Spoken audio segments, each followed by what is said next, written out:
Hello दोस्तों, स्वागत है आपका कृषि विज्ञान क्लासेस यूट्यूब चैनल पर। दोस्तों, हम बात कर रहे हैं बीएससी एग्रीकल्चर फर्स्ट सेमेस्टर में, जिसमें एक सब्जेक्ट है आपके rural sociology and educational physiology. इस सब्जेक्ट पर हम आज चर्चा करने वाले हैं। ये आज की हमारी क्लास पहली क्लास है, इसलिए हम आज की क्लास में सिलेबस एनालिसिस पर चर्चा करने वाले हैं।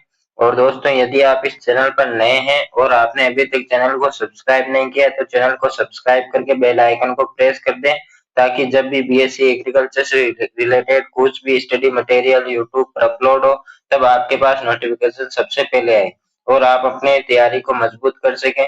और दोस्तों, यदि आप चाहते हैं कि सभी सब्जेक्ट की जो पैनल पीडीएफ है वो आपको पीडीएफ के रूप में मिले, तो आप इसके लिए इस क्लास की जो डिस्क्रिप्शन है उसमें व्हाट्सएप ग्रुप की लिंक दी गई है, आप उसमें भी ऐड हो सकते हैं। वहां पे आपको सभी एग्जाम रिलेटेड स्टडी मटेरियल मिल दिया जाएगा।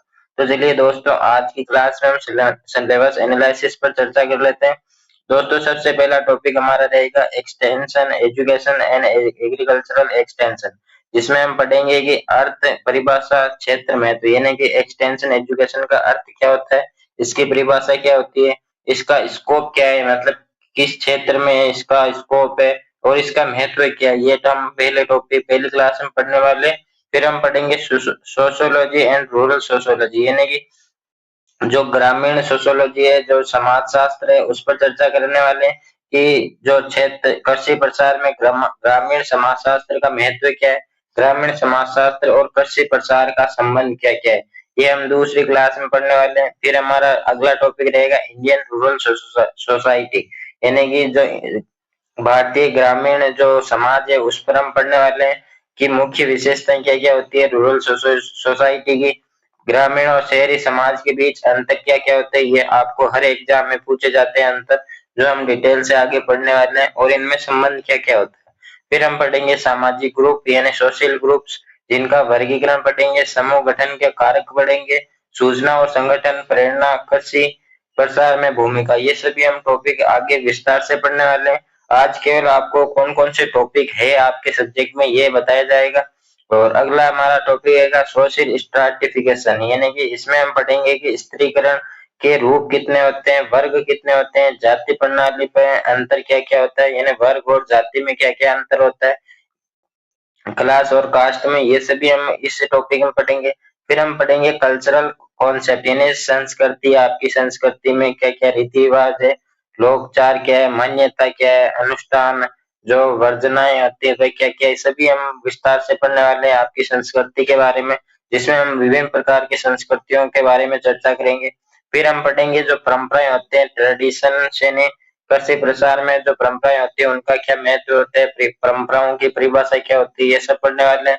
फिर हम पढ़ेंगे सामाजिक मूल्य और एटीट्यूड, यानी कि जो कृषि प्रसार में इसकी भूमिका क्या होती है, यानी मूल्य क्या होता है, एटीट्यूड क्या होता है, ये सभी हम चर्चा करने वाले हैं। फिर हम पढ़ेंगे कि जो सामाजिक संस्थान होते हैं या सोशल इंस्टीट्यूट होते हैं, इंस्टीट्यूट, उन पर चर्चा करेंगे। इंस्टीट्यूट क्या होते हैं, इनका जो ग्रामीण समाज के प्रमुख संस्थाएं कौन कौन सी है, कार्य और कृषि प्रसार में इनकी क्या क्या भूमिका है, ये सभी हम चर्चा करेंगे।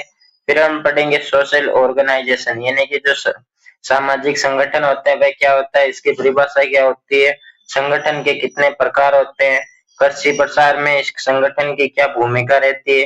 फिर हम पढ़ेंगे सामाजिक नियंत्रण, यानी कि समाज पर किस तरह से नियंत्रण किया जा सकता है, तो सामाजिक नियंत्रण आवश्यकता क्यों है, कौन कौन से साधन ऐसे हैं जिनसे हम सोशल कंट्रोल कर सकते हैं। फिर हम पढ़ेंगे कि सामाजिक परिवर्तन, यानी कि सोशल चेंज, इसका प्रकृति पे क्या क्या प्रभाव पड़ता है, आयाम क्या क्या है, सामाजिक परिवर्तन के कारक कौन कौन से हैं, ये सब हम चर्चा करेंगे कि सामाजिक जो सोशल चेंज होता है उसकी परिभाषा पढ़ेंगे। फिर हम पढ़ेंगे नेतृत्व, यानी लीडरशिप, यानी कि जो वर्गीय नेताओं का वर्गीकरण पढ़ेंगे, नेताओं की भूमिका क्या होती है वह भी पढ़ेंगे। पेशेवर और साधारण नेता का चयन की विधि, यानी कि हम ये भी पढ़ेंगे कि आप जब भी किसी नेता का चयन करें तो किन किन विधियों का उपयोग कर सकते हैं, या किन किन गुणों को आप उस नेता में देखना चाहिए कि ये गुण है या नहीं है, फिर उसका चयन करना चाहिए।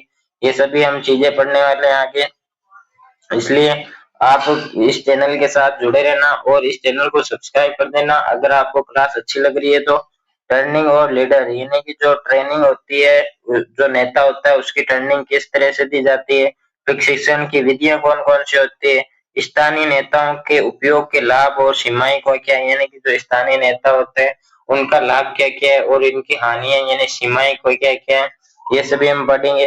फिर हम पढ़ेंगे फिजियोलॉजी और एजुकेशनल फिजियोलॉजी, यानी कि कृषि प्रसार में शिक्षक मनोवैज्ञानिक का महत्व क्या क्या, यानी मनोविज्ञान क्या है, इस पर भी हम चर्चा करेंगे।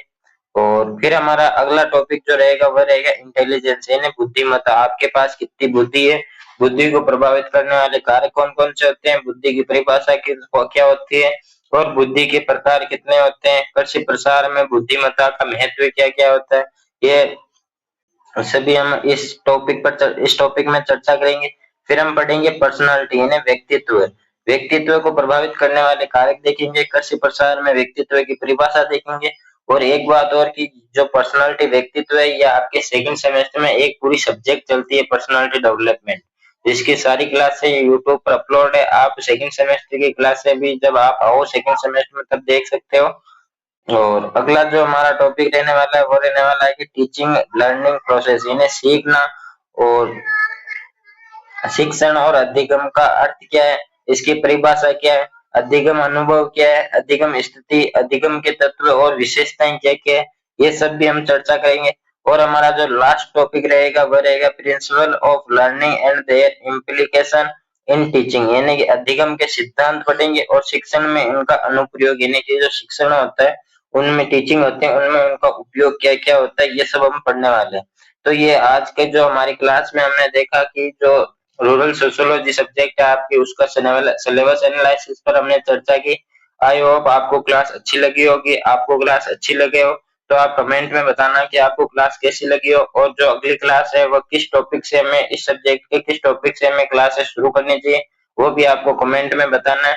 और आपको आप कौन सी कॉलेज से ये क्लास देख रहे हैं ये भी आपको कमेंट में बताना है। तो जल्दी मिलेंगे नेक्स्ट क्लास में, तब तक के लिए धन्यवाद। जय जवान जय किसान।